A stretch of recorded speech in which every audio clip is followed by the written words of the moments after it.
Two men journey to the bars and restaurants of Scandinavia to find amazing beers, always with the same question. Hey, what's on tap? It's time to find out.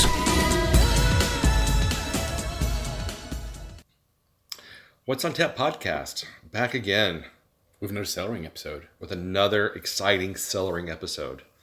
And What better way to start, to continue the new year then with the cellaring episode, since yes, the previous two fives we had from last year were both in cellaring episodes. Yep. So it's very exciting to try something from the cellar and to dig out things, because it's stuff we've been sitting on, hoping to try, looking forward to digging out, and Now we finally have. now we have finally done it. And up first is the Dre Fonteinen. The Oude Lambiek Doesjel. All right. And what is special about the Oude Lambiek Doesjel? Well, it's a flat lambic, right? So All right. It's lambic. Lambic is always Yeah. flat. So it's flat. There's no carbonation in it. It was bottled in March 2015, and I think I got it in 2016. Okay. And then it's been sitting in my cellar since then. All right. And if it doesn't have any carbonation, there is definitely a little bit of There's a slight carbonation-y fizz to it. I mean, sometimes it might re-ferment a tiny bit in the bottle, but I mean, it's not. There's no dissolved CO2 in the beer. No. And the smell is very lambic. That's a good thing. Yeah. Cheesy, kind of slightly, medicinal almost in the nose. Anything else you can tell us about this beer? It's only written in French and Dutch. So okay. I'm just reading the Dutch.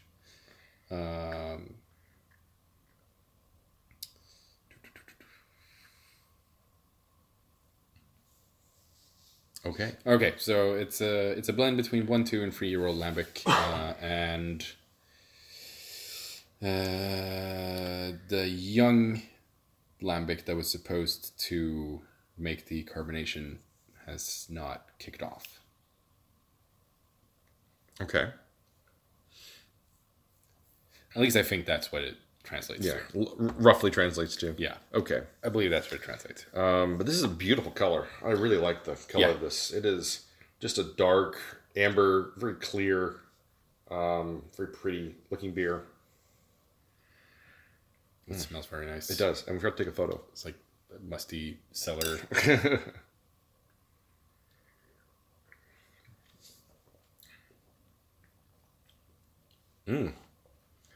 It's very clean. Yeah.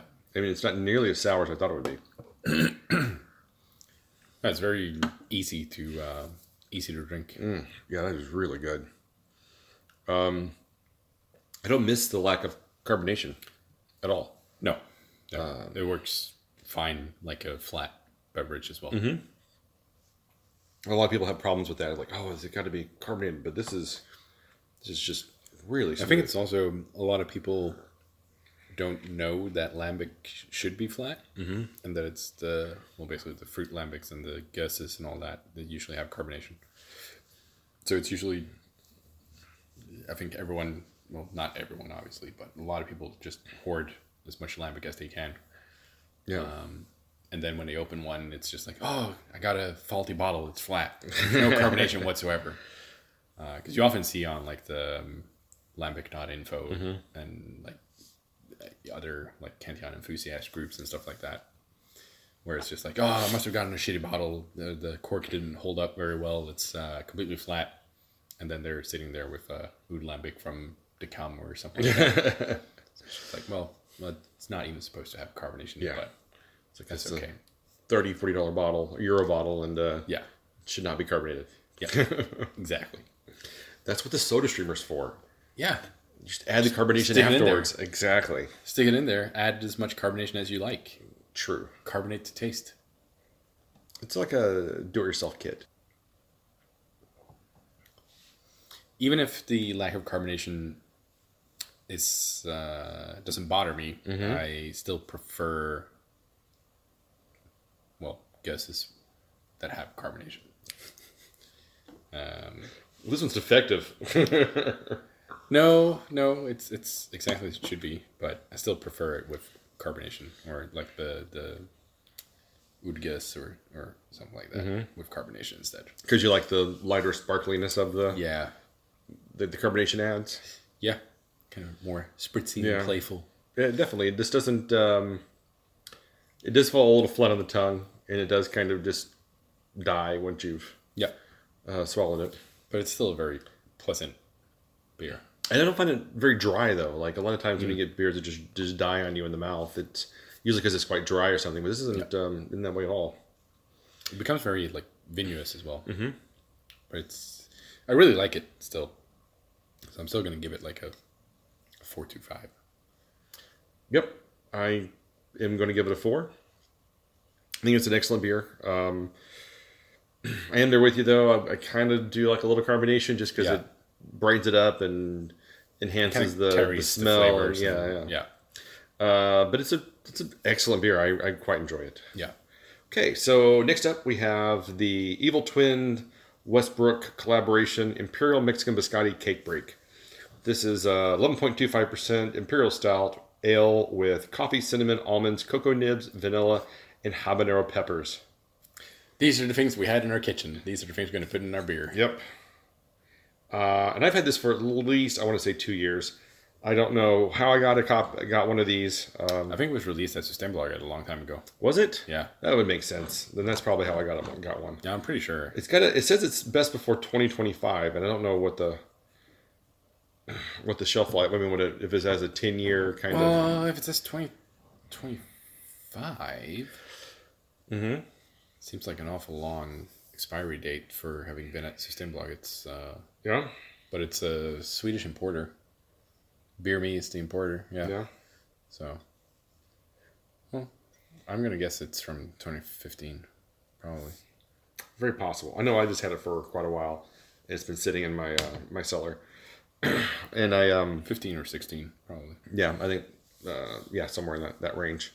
So it's got a nice, couple of years on it at this point. It's a big beer, so I haven't been rushing to open it. And I think because it came out in Sweden, that a lot of people had it, so I didn't feel like it was particularly special to open. But now it's been 2 or 3 years, so I kind of feel like people haven't missed it and didn't realize it came out or drank it early on. And it's also kind of interesting to try it now because, I mean, there's a lot of different flavors in that. Oh, beer. Yes. So it's kind of cool to see what happens to all of those different flavors as it ages out and balances in the bottle for a bit. Yeah, I get actually kind of a licorice smell to this. I still get a lot of cinnamon. Yeah, it's kind of like a mixture of the cinnamon and the coffee and I guess the cocoa nibs kind of blending together.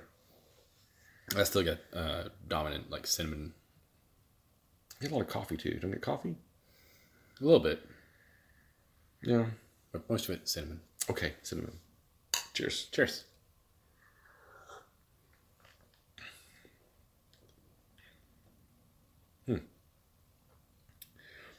It's really sweet. I would say you don't get the habanero at all anymore. It's completely fallen off. Chili peppers are basically...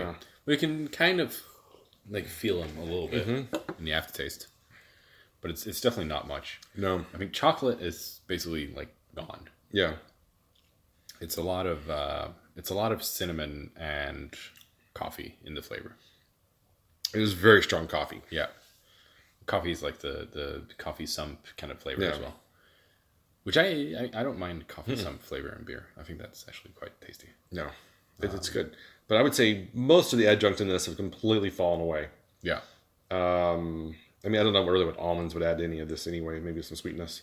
But you definitely get that bitter chocolate coffee flavor. Some cinnamon. I mean, vanilla just because it's sweet. Yeah. You kind of equate that with that. But I don't know that I would necessarily say it has a strong vanilla flavor. Just that there's kind of a sweetness there. Yeah. It's just a bit of sweetness to it, which could also be from like residual sugar in the end. So yeah, a lot of the adjuncts have fallen out. Yeah. So I don't know if this is a beer that you should age that long, actually. I don't think it is either. And I think on the original Mexican cake, it does say drink fresh, do not age. Oh, does it? Yeah. But this one does not say that on there. So, yeah, I would say this is not one that you should probably Don't put these away. hold on to for a long period of time to drink it a bit fresh. And I don't know if it's still being made or available, but it's got like something like 46,000 reviews. So at one point it was widely available to everyone. But it's still a nice stout. It's still not bad. No, it's still a very decent stout, but not nearly the... Pretty sure it was better when it was fresh. Yeah, not nearly the flavor bomb it would have been when it came out originally. Yeah. Because then you had a bit of heat from the chilies and stuff as well. Yeah. All right. So I'll start with this one. I am going to give it I guess a 3.5. It's still overall very good stout. Kind of like, it's not too far off from Eric that we tried previously, but it's not nearly as sweet. Yeah. And the coffee's a little more dominant, even though you don't get the coffee, I think, as strong on the nose as you did on the in the Eric. But yeah, still just a good beer, but I think it was probably a lot better when it was fresh. It would have been definitely at least more complex. Yeah. Yeah, I agree. I think if Eric had been as roasty as this one, if the sweetness to roastiness balance would have been like this one in Eric, I think that would have been the perfect beer almost. Yeah. But yeah, I agree. I think a lot of the, as we've been saying all along now, but mostly all of the adjuncts have fallen out. I remember it as being better than what I'm tasting now. Yeah. So yeah, I agree. Don't sit on these for too long. Have them fresh instead. Definitely. I think that's the case with a lot of these imperial biscotti breaks. They're kind of better fresh.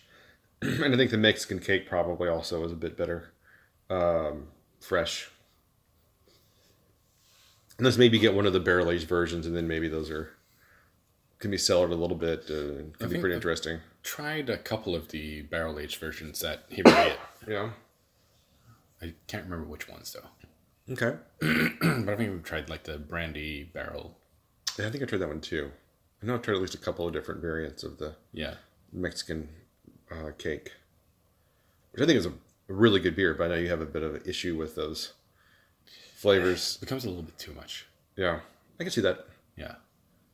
But I haven't had this. I mean, it was like Mexican cake was one that when you first started, a few years ago when I first started really getting into pastry stouts, I mean, there was kind of like, oh wow, this is amazing. But I think now there's been so many versions of that kind of beer that I don't know that I'd be quite as enthusiastic. Yeah.